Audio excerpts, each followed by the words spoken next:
untuk berbakti, untuk memuji, untuk menyembah Dikau Tuhan. Dalam kesempatan ini kami datang membawa kehidupan kami. Biarlah Engkau mengisi kehidupan kami dengan kasih-Mu, mengisi kehidupan kami dengan firman-Mu dan dengan urapan Roh-Mu yang suci, agar kami benar-benar menjadi milik Dikau. Waktu selanjutnya kami serahkan dalam tangan-Mu Tuhan. Engkau berkuasa dalam kehidupan kami. Engkau memimpin kami di saat kami mendengarkan firman-Mu, di saat kami melakukan acara apapun juga dalam kebaktian ini. Biar Engkau nyata ada yang menerima persembahan kami Tuhan. Kuasa-kuasa kegelapan yang bisa mengganggu, bisa menggoda kami, Tuhan, bersatu hati kami panggil nama Engkau buat usir dia. Di dalam nama Tuhan Yesus Kristus, segala roh jahat, setan, kami ikat, kami perintahkan kamu semua dalam nama Yesus pergi. Darah Yesus yang berkuasa. Terima kasih Bapa, haleluya. Terima kasih. Dalam nama Yesus kami sudah berdoa, haleluya, amin. Duduklah dengan tenang di tempat dimanapun saudara sudah mengambil tempat itu untuk bisa duduk, dan dari tempat itu saudara bisa mendengarkan firman Tuhan. Sebelum kita akan mendengarkan firman Tuhan yang menjadi jaminan kehidupan kita setiap hari dalam hidup kita berjemaah, dalam hidup kita bersama dalam hari-hari ini, lebih dahulu kita akan bersama-sama mendoakan dan menyerahkan anak ini kepada Tuhan. Saya akan bacakan surat penyerahan anak dari Gereja Pantekosta Tabernakel dengan nomor 689, strep PA, strep L, strep 96. Telah diserahkan dalam nama Allah Bapa, Anak laki-laki, dan Roh El Kudus, yaitu Tuhan Yesus Kristus, pada hari Minggu tanggal 22 Desember 1996 di hadapan sidang jemaat Gereja Lema Putro, seorang anak laki-laki bernama Nixel Immanuel Reydikto lahir di Surabaya tanggal 26 Oktober 1996, alamat Delta Sari Indah, K nomor 22 Waru. Ayah Edi Priyatno dan Ibu Heiske Sumaiku. Penyerahan dilayani oleh Pendeta Pong Donga Lemba atas nama Gereja Pantekosta Tabernakel Jalan Johor 47 Surabaya. Tertanda dan cat Pendeta Pong Donga Lemba, dan surat ayat 19 sampai dengan 22. Tunjukkanlah kepadaku mata uang untuk pajak itu. Mereka membawa suatu dinar kepadanya. Maka ia bertanya kepada mereka, gambar dan tulisan siapakah ini? Jawab mereka, gambar dan tulisan Kaisar. Lalu kata Yesus kepada mereka, berikanlah kepada Kaisar apa yang wajib kamu berikan kepada Kaisar, dan kepada Allah apa yang wajib kamu berikan kepada Allah. Mendengar itu heranlah mereka dan meninggalkan Yesus lalu pergi. Suatu model penyerahan. Begitu banyak model penyerahan yang bisa dilakukan dan dialami oleh setiap pribadi. Di dalam kesempatan ini kita melihat bagaimana Tuhan menghadapi suatu cobaan dari orang-orang Farisi. Suatu ibadah yang hanya dilakukan secara kebiasaan. Pada malam ini keluarga Priyatno membawa putra ini kepada Tuhan.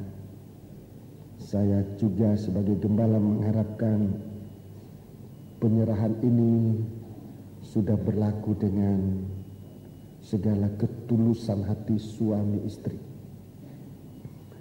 Sang putra yang saudara peluk dan sekarang Bapak di hadapan Tuhan tentunya sudah menjadi buah hati dari ibu dan ayah ini. Tidak usah saya menceritakan, tetapi saya dapat turut merasakan suatu kesukaan yang saudara alami dengan lahirnya sang putra ini, dan begitu suka hati saudara antara Tuhan, mengasihi Tuhan dan mengasihi anak ini. Dalam kebaktian Natal Persekutuan di Jakarta, maka anak ini merupakan peserta yang termuda. Ini peserta yang termuda, waktu itu baru beberapa waktu dia lahir. Saya kaget menemukan dia di kereta api Kertajaya.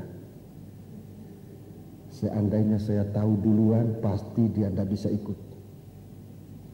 Tapi Tuhan sudah berkemurahan kepada dia, dan sekarang saya mengerti saudara-saudaraku apa yang dirindukan oleh orang tua ini, dan saya menyampaikan firman Tuhan ini untuk lebih menguatkan hati. Sebab anak ini dibentuk oleh Tuhan. Bagikan uang itu mempunyai suatu bentuk. Uang apapun juga punya ukuran, punya aturan. Setiap mata uang yang berlaku di seluruh dunia punya aturan, ukuran besarnya, beratnya, tulisannya, warnanya, semua diatur oleh undang-undang di dalam negara di mana uang itu diterbitkan. Dan kalau Tuhan di sini menanyakan, tunjukkan kepadaku mata uang untuk pajak, ini sudah jelas mata uang yang berlaku, mata uang yang punya nilai, mata uang yang kuat di dalam negara itu. Saudara-saudara, sekarang saudara membawa putra ini kepada Tuhan. Ini buah hati. Ini buah hati dalam rumah tangga ini, yang sudah dibentuk bukan oleh manusia. Sebelum anak ini lahir, dia belum mempunyai bentuk apa-apa. Dia hanya merupakan zat makanan, sesuatu zat di dalam tubuh. Juga disebutkan dalam surat Ibrani mengenai bangsa Lewi di dalam tubuh dari Ibrahim. Hanya sesuatu zat di dalam tubuh yang belum punya bentuk. Tetapi kalau sekarang anak ini sudah dibawa kepada Tuhan, ditunjukkan kepada Tuhan, maka proses pertama yang sangat penting untuk satu manusia punya harga di hadapan Tuhan adalah bahwa anak kecil ini sudah mengalami pembentukan, dibentuk oleh Tuhan dari satu sel yang sangat kecil yang tidak dapat dilihat dengan mata tanpa alat. Sudah dibentuk oleh Tuhan menjadi begitu lengkap, sempurna. Menjadi tangan, menjadi kaki, menjadi bagian tubuh dari anak ini. Dan setelah lengkap bentuk anak ini, lengkap sempurna, maka dilahirkanlah seorang anak ini yang diberi nama, tadi saya sudah baca, sulit untuk menyebutkan, Mixel Immanuel Redicto. Indahnya nama ini, gambaran betapa anak ini didambakan oleh kedua orang tua, ibu dan ayah anak ini. Puji Tuhan, dia sekarang sudah lahir dalam satu bentuk. Tetapi di dalam bentuk ini seakan anak ini ditaruh oleh ibu dan ayah di persimpangan dua jalan. Di persimpangan dua jalan. Jalan pertama menuju ke istana Kaisar. Itu jalan pertama.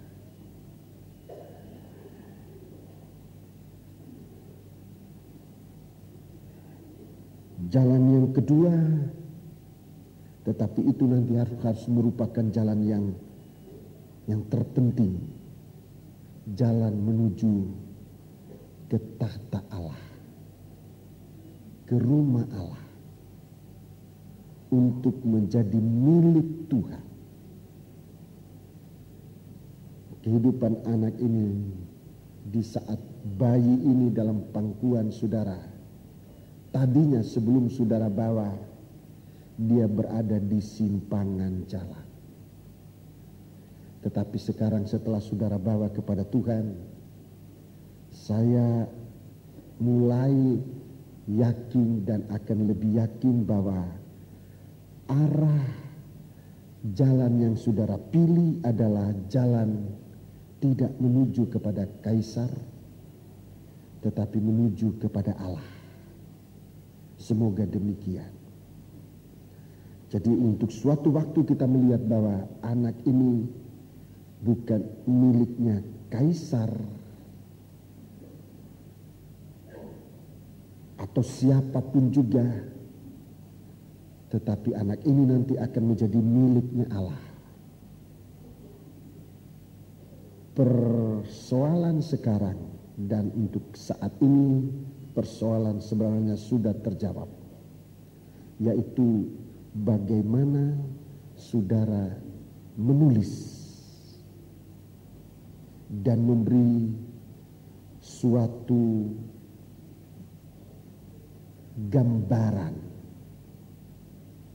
yang tepat untuk anak ini.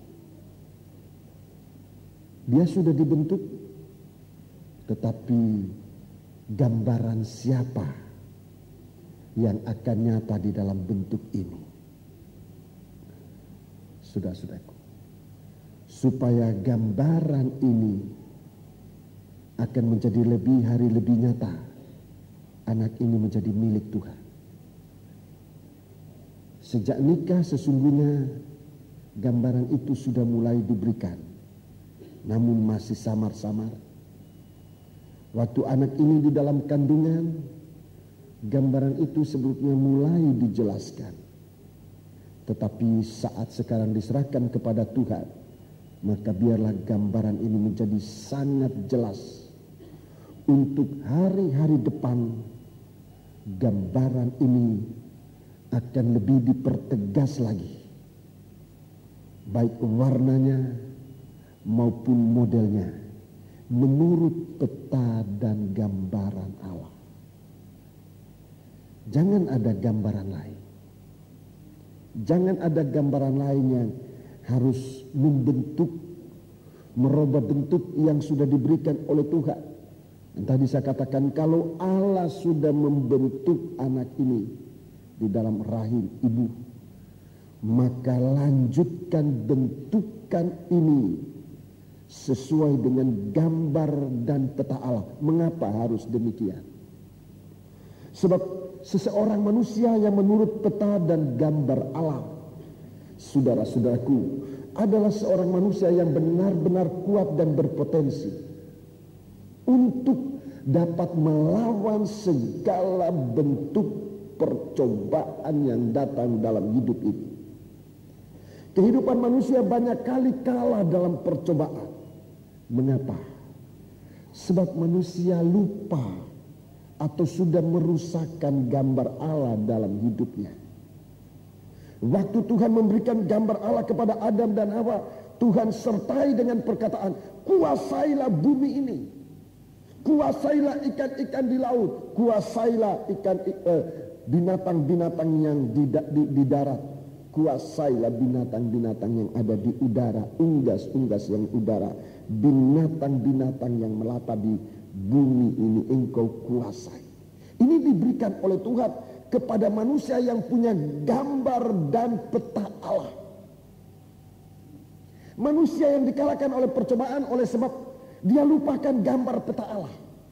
Kalau citra Allah itu telah dinyatakan dalam kehidupan kita secara jelas, dalam citra Allah itu saudaraku, ada suatu kekuatan gaib kepada seorang manusia untuk dapat mengalahkan segala jenis percobaan apapun juga.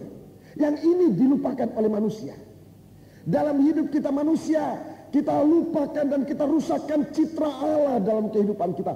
Gambar Allah dalam kehidupan kita, dan ini sangat merugikan. Sekarang buat Bapak Priyatno bersama Ibu untuk memikirkan ini. Peliharakan gambar ini. Dalam bentuk Allah, dalam pembentukan Allah untuk sang bayi ini, sesungguhnya Tuhan sertakan gambarnya, tapi banyak kali tidak jelas. Sebagai orang tua, saudaraku, yang dipercayakan untuk mengasuh anak ini, saudaraku, supaya lebih hari gambar ini nyata dalam dia. Citranya Allah jangan dirusakkan. Yang kedua, tulisan Allah. Tulisan Allah. Ini pun sesuatu hal yang sangat penting. Sebab hanya satu tulisan.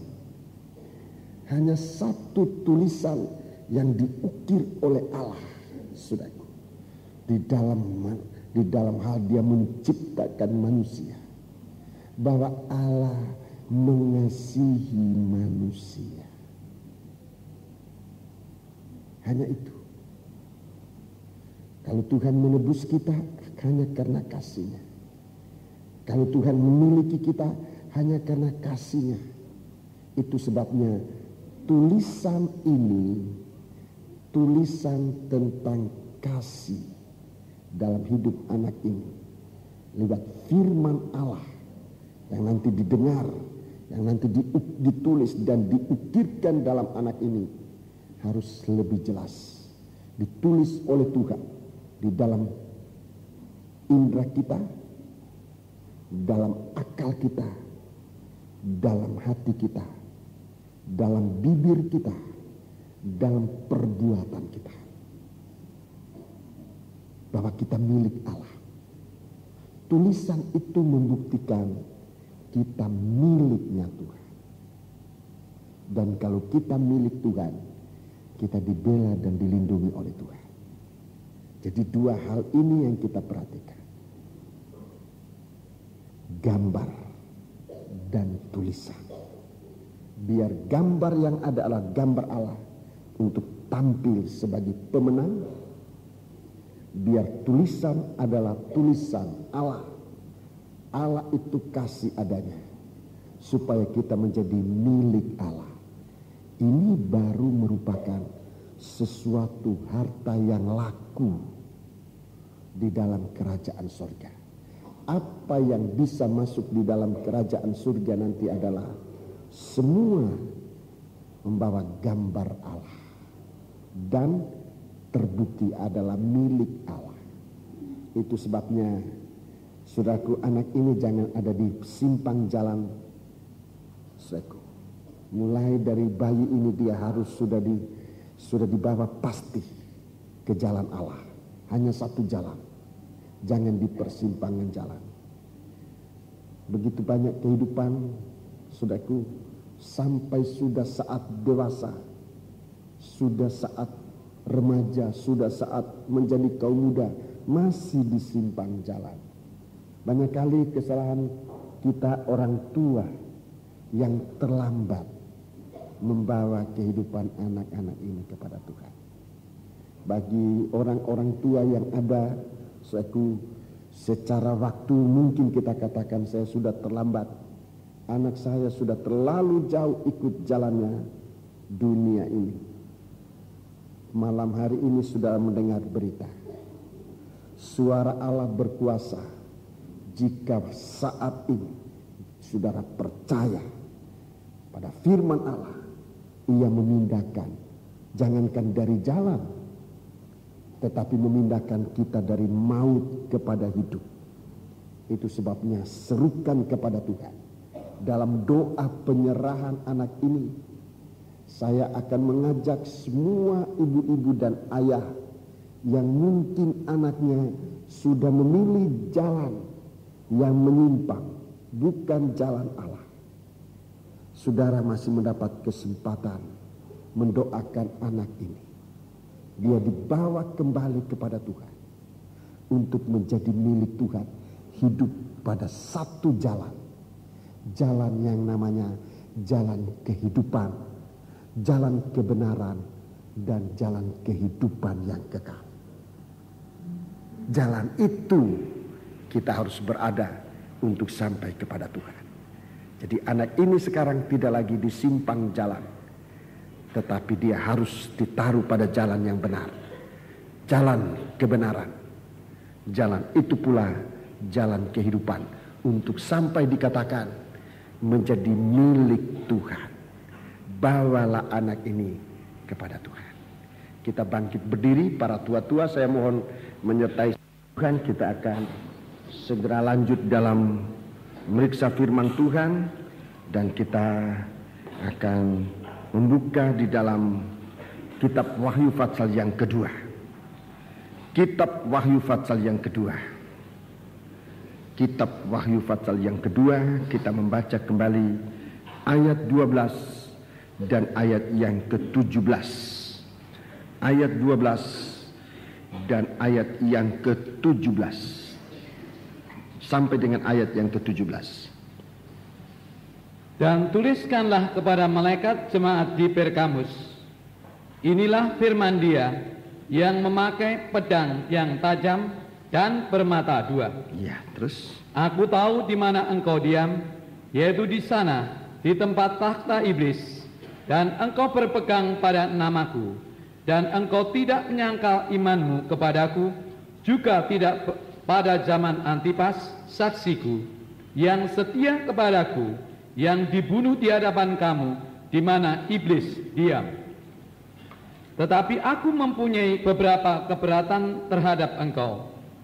Di antaramu ada beberapa orang yang menganut ajaran Bileam, yang memberi nasihat kepada Balak untuk menyesatkan orang Israel, supaya mereka makan persembahan berhala dan berbuat zina. Iya, terus.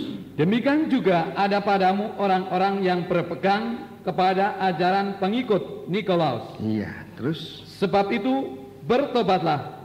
Jika tidak demikian, aku akan segera datang kepadamu, dan aku akan memerangi mereka dengan pedang yang di mulutku ini.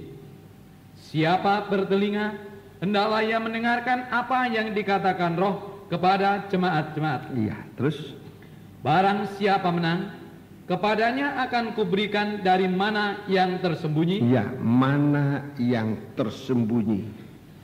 Dan aku akan mengaruniakan kepadanya batu putih yang di atasnya tertulis nama baru yang tidak diketahui oleh siapapun selain oleh yang menerimanya. Ya, selain dari orang yang menerimanya. Jadi Tuhan memberikan mana itu jaminan. Mana itu jaminan. Mana itu jaminan. Suatu jaminan kehidupan saudaraku untuk selama-lamanya. Mana ini mulai dari jaminan setiap hari, itu mana. Setiap hari bangsa Israel menerima mana untuk dimakan. Itu jaminan setiap hari. Firman Allah adalah mana. Firman Allah ini menjadi jaminan hidup setiap hari. Kalau kita menjadi milik Allah, kita bisa merasakan bahwa jaminan kita adalah firman Allah. Kalau kita belum merasakan bahwa firman Allah itu jaminan hidup, biar kita terus berdoa menyerahkan diri. Tadi dalam berita penyerahan itu pada jalan Allah untuk menjadi milik Allah. salah satu tanda kita menjadi milik Allah adalah kerinduan kita pada apa yang kita makan untuk hidup. Makan untuk hidup, bukan makan untuk kenyang. Kalau makan untuk kenyang itu makanan duniawi ini. Itu makanan duniawi. Tetapi kalau makanan untuk hidup, saudaraku, hanya satu. Zaman Israel disebut mana. Zaman Yesus disebut roti yang turun dari surga. Tetapi zaman akhir ini, saudaraku, di mana roti yang turun dari surga itu sudah dalam wujud tubuh dan darah Kristus. Tuhan mengatakan, makanan yang sungguh-sungguh itulah tubuhku dan darahku. Jadi ini suatu yang disebutkan oleh Tuhan di sini, mana yang tersembunyi. Bagaimana kita membutuhkan firman Tuhan, bukan sekedar pengetahuan. Firman Tuhan itu bukan ilmu, saudaraku. Saya selalu katakan, begitu saya merindukan firman Allah ini, seandainya itu ilmu, saya beli. Karena itu bukan ilmu, Tuhan hanya memberikan kepada kita. Seperti mana itu tidak ada dapur pembakarannya. Roti itu tidak ada dapur pembakaran. Itu dibuat oleh Allah, diturunkan, dan manusia hanya disuruh mengambil, hanya menerima, hanya menerima. Itu mana? Itu firman Allah. Itu bedanya, saudara. Kalau ilmu kita beli untuk dapat ilmu. Kalau makanan kita harus cari dan beli, itu makanan cara jasmani. Tapi kalau ini mana? Ini roti yang turun dari surga. Kita tidak bisa beli. Firman kita tidak bisa beli dengan uang berapapun banyaknya. Sebab Tuhan berikan kepada kita. Tuhan hanya menuntut ini. Apa kita mau menerima atau tidak. Ini jaminan. Jadi firman Allah, saudaraku, yang merupakan mana itu, merupakan jaminan itu adalah kesediaan kita, kerinduan kita untuk menerima firman Allah. Kita dipelihara oleh Tuhan. Jadi bukan dibeli, bukan dibuat. Roti ini bukan dibeli, bukan dibuat oleh manusia. Tetapi hanya diterima. Hanya kita menerima. Bangsa Israel diperintahkan oleh Tuhan, setiap hari kamu memungut. Setiap hari. Sebab roti mana itu turun bersama dengan embun dari surga. Firman Allah itu turun bersama urapan Roh El Kudus. Saudaraku, hargai ini. Setiap kali ada urapan Roh Kudus, di situ terjadi pembukaan firman Allah. Di situ kita bisa terima firman yang memelihara kita, memelihara untuk memenuhi kebutuhan kita, memelihara kesehatan kita, saudaraku, memelihara apapun juga, bahkan menyembuhkan penyakit kita. Itu yang firman Allah katakan. Malam ini saya tidak sempat menunjukkan semua ayat-ayat ini, tapi ada di dalam Alkitab. Saya mohon saudara bisa terima apa yang saya katakan, bahwa kalau kita merindu untuk menerima firman Allah, saudaraku, itu suatu pemeliharaan Tuhan. Merindu ini digaris bawahi. Merindu dan suka menerima firman Tuhan. Kita sedang dalam pemeliharaan Tuhan. Mereka bosan terhadap firman. Mereka mengomel.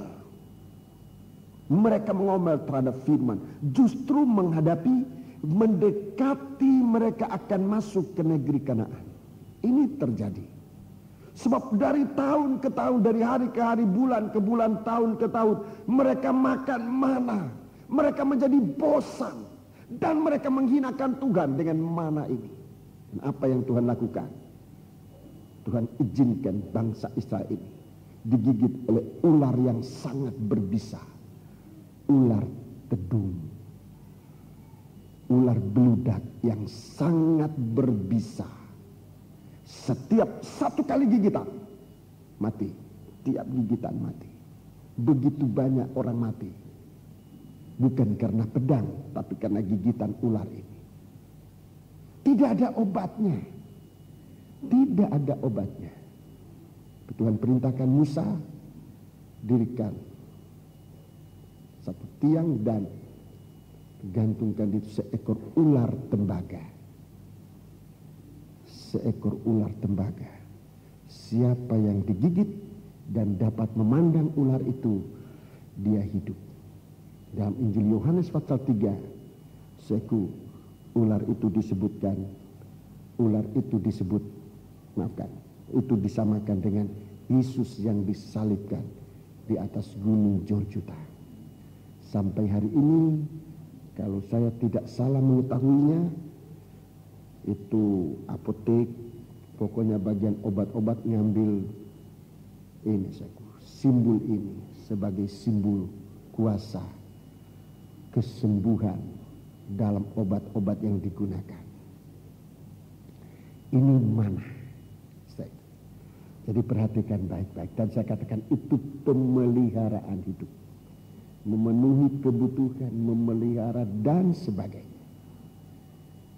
Itu yang pertama, ini sifat dari mana ini. Yang kedua, mana yang kedua? Sifatnya yang kedua ya.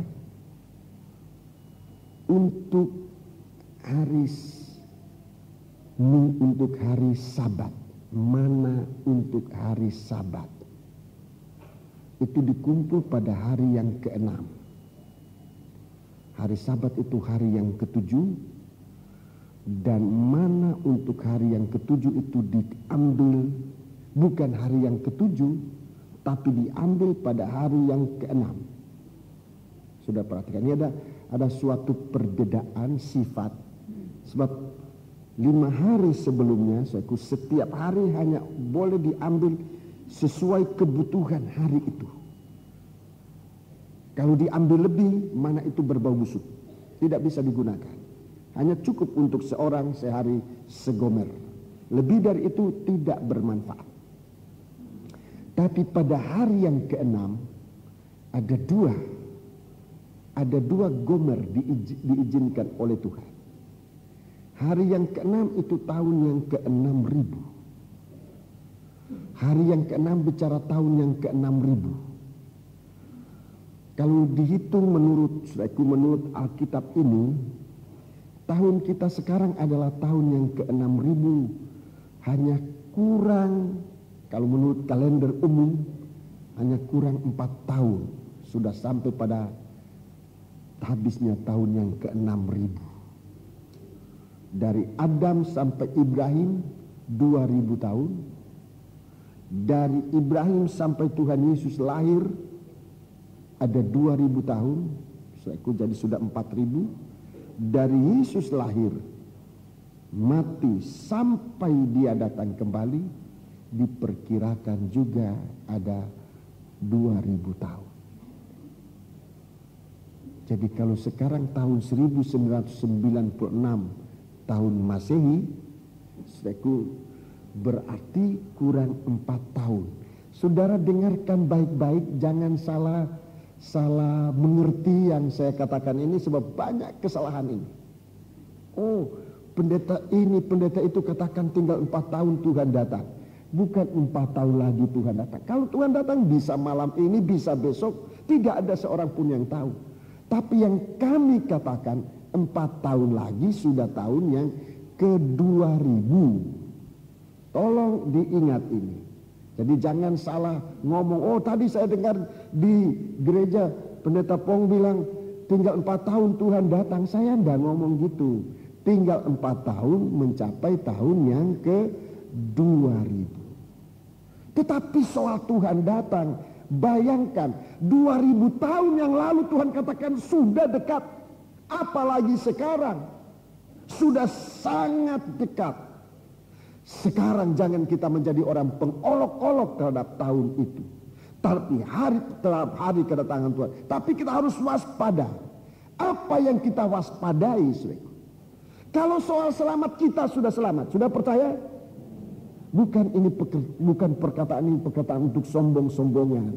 Tetapi bukti orang percaya kepada Tuhan itu selamat. Bagaikan orang Israel, kita sudah dijadikan oleh Tuhan menjadi Israel rohani. Tetapi soal hari yang ke-7 ada masalah yang lain.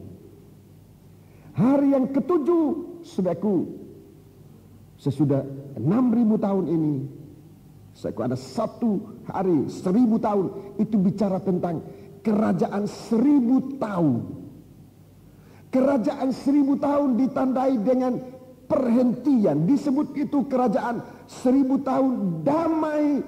1.000 tahun damai dan sentosa, damai sejahtera. Pada hari ini, pada tahun yang ke-6.000 ini, pada hari yang ke-6, kita harus mengumpulkan mana 2 kali ganda. 2 kali ganda. Dengarkan saudaraku, pada hari yang ke-6, kita mengumpulkan mana 2 kali ganda.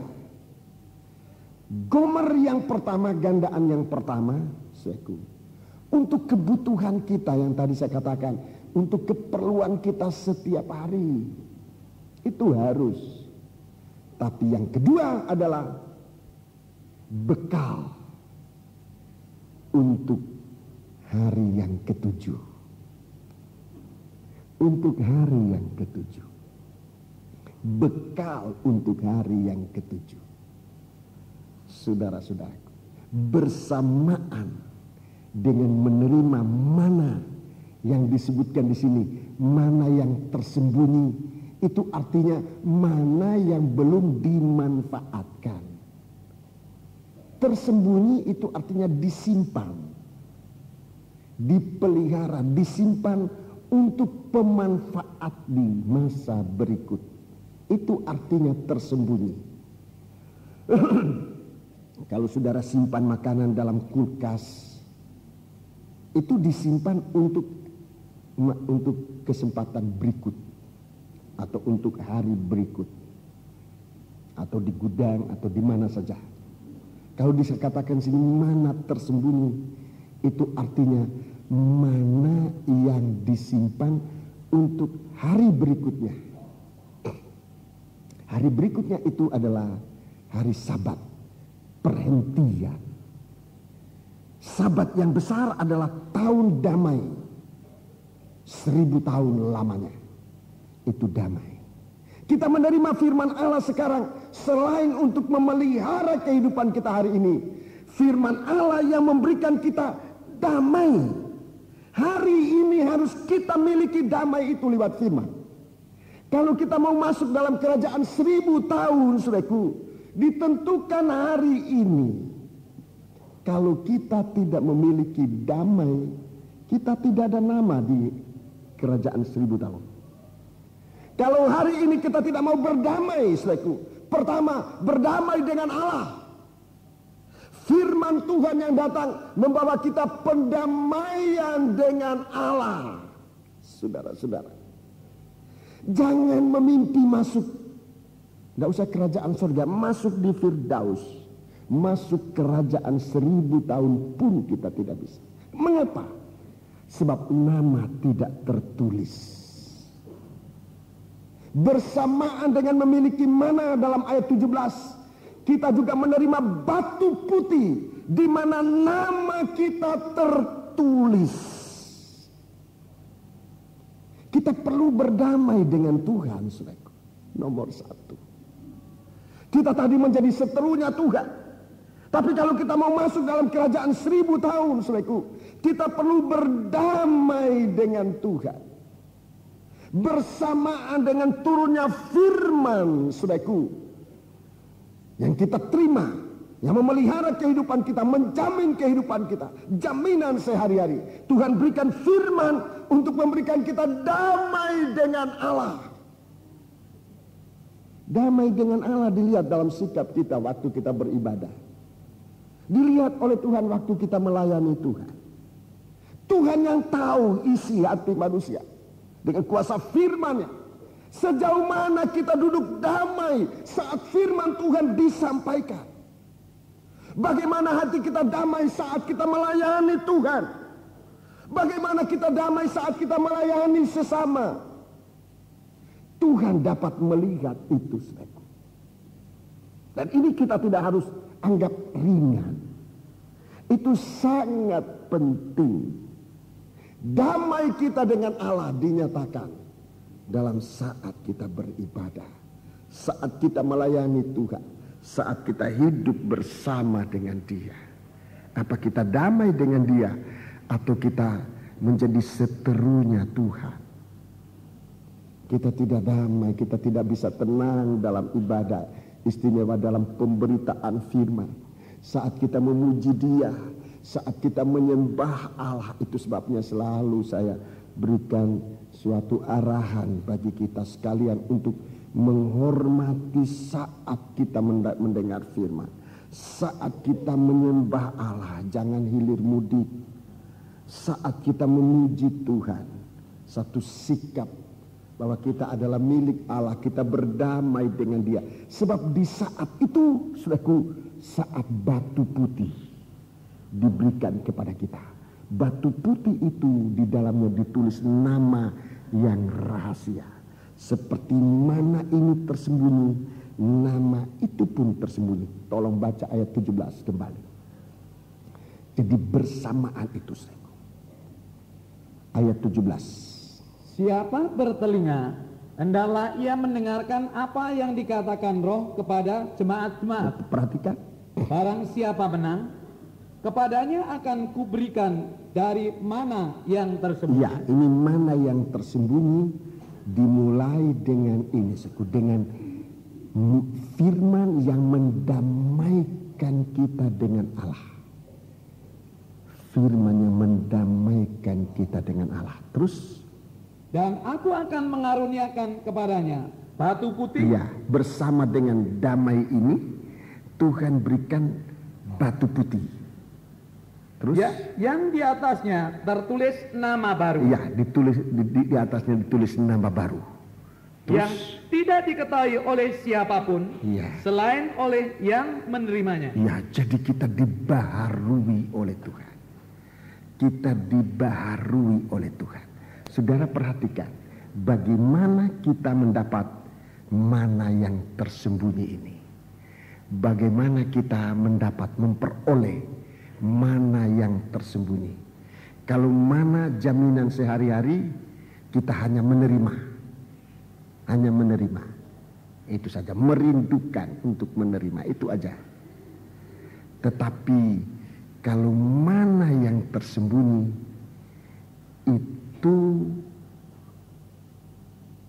dari kita taat dan dengar-dengaran pada firman Allah. Taat dan dengar-dengaran pada firman Allah. Di situ letak mana yang tersembunyi. Di situ pula letak bersama dengan itu batu putih yang nama itu tertulis. Ceritanya begini. Waktu orang Israel diperintahkan oleh Musa, setiap orang mengambil mana segomer sehari. Ada yang tidak dengar-dengaran. Mungkin dia punya pemikiran, ini mungkin saja saya. Besok saya tidak perlu bangun cepat-cepat pagi-pagi. Saya ambil aja untuk besok hari ini 2 gomer supaya besok tidak usah bangun pagi. Sebab mana itu turun waktu pagi, turun bersama embun. Kalau sudah matahari terbit, mana itu meleleh, tidak bisa lagi. Jadi mungkin saja orang ini dia pikir daripada besok bangun pagi lagi, lebih baik pagi ini saya ambil dua gomer atau 3 gomer supaya tidak usah setiap hari bangun. Waktu besok kelihatan mana itu bukan meleleh tapi sudah jadi ulat. Musa katakan, kamu tidak dengar-dengaran. Itu pertama kali. Kamu tidak dengar-dengaran. Tetapi waktu hari yang ke-6, Tuhan perintahkan kepada Musa untuk disampaikan kepada bangsa Israel. Hari ini kamu boleh ambil 2 gomer. Hari ini kamu boleh ambil 2 gomer. Masih ada orang yang juga tidak dengar-dengaran. Kemarin saya ambil 2 gomer berulang. Hari ini saya tidak mau ambil 2 gomer, 1 gomer aja. Jadi besok pagi hari yang ke-7 dia bangun, cari mana, tidak dapat lagi, tidak ada. Mana tidak turun pada hari yang ke-7. Lagi Tuhan marah. Hei kamu bangsa yang tidak dengar-dengaran. Jadi setelah perhatikan mana ini, Tuhan memberikan kita suatu ajaran bagaimana kita bisa taat, bisa dengar-dengaran pada firman Allah. Itu merubah kehidupan kita. Bukan hanya menjamin di saat kita taat dan dengar-dengaran kepada firman Allah. Kita bukan hanya dibela oleh Tuhan. Kita bukan hanya dipelihara oleh Tuhan. Tetapi lebih daripada itu, saudaraku, Tuhan memberikan kita suatu kedamaian di hati kita. Tuhan membaharui kita sampai dengan nama kita dibaharui. Yang namanya Pong itu sudah ditandai dengan macam-macam yang tidak betul. Kalau nama ini dibawa kembali ke sorga tidak laku, di sorga tidak laku. Sebab apa? Sebab sudah banyak yang dilakukan oleh Pong ini dengan segala macam dia lakukan yang tidak berkenan kepada Allah. Untuk bisa masuk di sana, nama ini harus diganti. Bukan saya yang ganti, Tuhan yang ganti. Kapan? Saat kita taat dan dengar-dengaran kepada Tuhan. Sehingga nanti masuk di dalam kerajaan surga, nama itu yang ditulis. Tidak ada orang lain yang tahu. Jadi kalau nama saya nanti dipanggil, tidak ada 2 orang yang muncul, cuma 1. Sebab orang lain tidak tahu nama itu. Hanya saya yang tahu. Tertulis di dalam batu putih. Di saat kita taat kepada firman Allah. Sebenarnya saudaraku, begitu kita percaya kepada Tuhan, kita berjanji Tuhan, apa saja yang Tuhan perintahkan kita lakukan. Seharusnya begitu. Untuk menghapuskan nama yang tidak ada citranya Allah itu. Tapi supaya kita menerima nama, di mana nama Allah itu dimasukkan di dalam. Waktu Ibrahim menjadi percaya dan membuat janji dengan Tuhan, dia menerima nama baru. Ibrahim tadi namamu Abram. Sekarang setelah kita berjanji, namamu menjadi Abraham. Ham itu Huah atau Yahweh, itu namanya Allah. Ha itu Huah. Nama Allah ditaruh di dalam namanya Ibrahim. Dan nama itu dimiliki oleh Ibrahim. Dibaharui, pembaharuan nama, dan itu disahkan oleh Tuhan dengan penyunatan. Menyunat itu artinya menanggalkan daging, tabiat daging yang tidak baik. Itu ditanggalkan sebagai suatu ikatan janji dengan Tuhan. Penanggalan daging yang tidak taat, yang tidak dengar-dengaran, itu dilepaskan supaya kita menerima nama baru dari Allah. Dalam Kolose pasal 2 itu disebutkan. Itu sama waktu kita masuk dalam baptisan. Tabiat lama dari daging itu ditanggalkan, disunat, dikuburkan dalam baptisan air. Sehingga dalam baptisan air kita menerima nama baru. Di mana dalam kehidupan kita disebutkan nama Tuhan. Aku baptiskan kamu dalam nama Allah Bapa, Sang Putra, dan Roh Kudus. Ini belum nama. Namanya adalah Tuhan Yesus Kristus. Itu baptisan.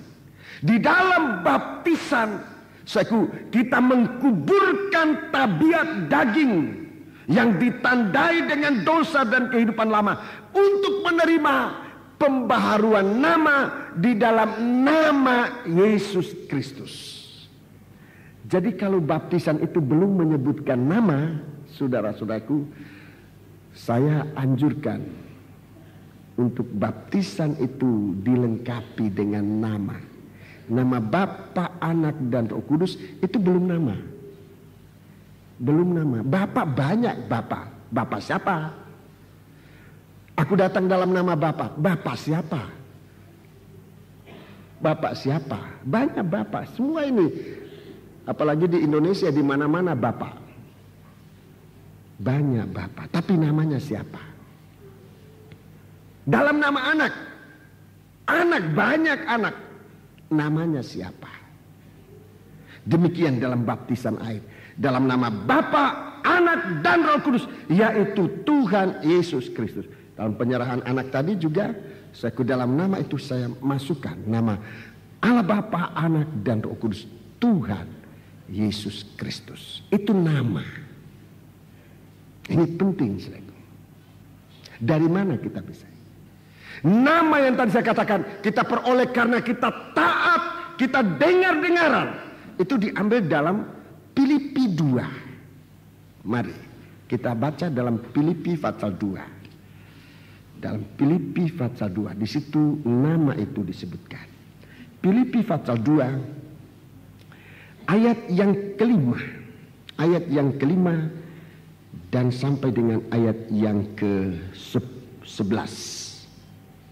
Hendaklah kamu dalam hidupmu bersama menaruh pikiran dan perasaan yang terdapat juga dalam Kristus Yesus, yang walaupun dalam rupa Allah tidak menganggap kesetaraan dengan Allah itu sebagai milik yang harus dipertahankan. 7. Melainkan telah mengosongkan dirinya sendiri dan mengambil rupa seorang hamba dan menjadi sama dengan manusia. Perhatikan ayat 8. Dan dalam keadaan sebagai manusia. Dalam keadaan sebagai manusia. Ia telah merendahkan dirinya. Merendahkan diri. Dan taat. Ya, taat. Sampai mati. Ya. Bahkan sampai mati di kayu salib. Ini suatu teladan ketaatan. Taat. Taat. Dalam keadaan sebagai manusia.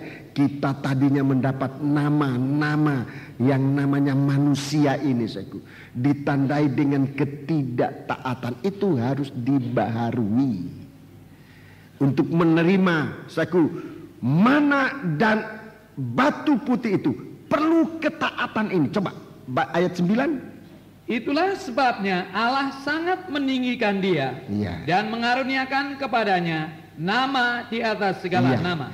Jadi dari mana dia dapat nama ini? Dari mana dia dapat nama ini? Dari ketaatan. Dari dengar-dengarannya. Bagi orang yang tidak mau taat, saudaraku, bagi orang yang tidak mau taat, dia merugikan diri sendiri. Dia merugikan diri sendiri. Bukan Allah yang rugi, kita yang rugi. Kalau kita melanggar, mengkritik firman Allah hanya karena karena tidak masuk di akal kita, hanya karena menyinggung perasaan kita. Tuhan katakan untuk pikiran, untuk perasaan yang banyak kali, saudaraku, menjadi rintangan, menjadi halangan untuk bisa taat. Tuhan mau maksa, Tuhan mau menekan begitu rupa sampai ia menjadi kosong, agar dari kekosongan ini dia bisa melakukan perintah Tuhan, taat bahkan sampai mati di atas kayu salib. Kalau dia masih pakai pikirannya sendiri, itu banyak kali membuat dia tidak taat. Saudara banyak kali melawan oleh karena apa? Oleh karena pakai pikiran sendiri. tidak sesuai dengan pikiran, saudara kritik, saudara melawan. Memang banyak firman Tuhan yang kita tidak mampu pikirkan. Tidak mampu. Coba salah satu contoh, bagaimana Ibrahim harus membawa anaknya dipersembahkan. Buat pikirannya tidak bisa diterima.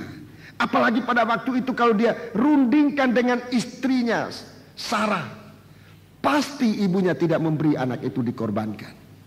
Tetapi demi ketaatan, dia mengosongkan dirinya dan dia lakukan. Dan Tuhan katakan, ini iman. Dan dalam anak ini akan menjadi berkat sampai ke seluruh bumi. Sampai saat ini berkat Ibrahim ini tidak habis. Karena dia taat. Ketaatan di sini dibaharui di dalam Yesus Kristus. Di atas kayu salib. Dan diulangi oleh Rasul Paulus dalam Galati pasal 3. Ketaatan Kristus itu membuat berkat Ibrahim itu sampai kepada bangsa kafir. Tidak pernah habis. Taat. Ulangi ayat 9. Itulah sebabnya Allah sangat meninggikan dia dan mengaruniakan kepadanya nama di atas segala nama. Karena taat itu menerima nama. Kita kehilangan nama di dalam kerajaan sorga kalau tidak taat. Rugi saudaraku. Kita merugikan diri kita sendiri karena kita menggunakan pikiran kita. Kita rugi karena kita menggunakan perasaan kita untuk tidak bisa melakukan firman Allah. Oleh sebab itu Yesus ambil satu jalan yang paling kuat. Dia menanggalkan pikirannya, perasaannya. Dia mengosongkan diri untuk pikiran Allah menjadi pikiran dia, untuk perasaan Allah menjadi perasaan dia. Dan dengan demikian dia mempunyai kemampuan untuk taat dan melakukan perintah Allah. Di situ letak rahasianya. Di situ letak kerahasiaan kuasa Allah di dalam kita.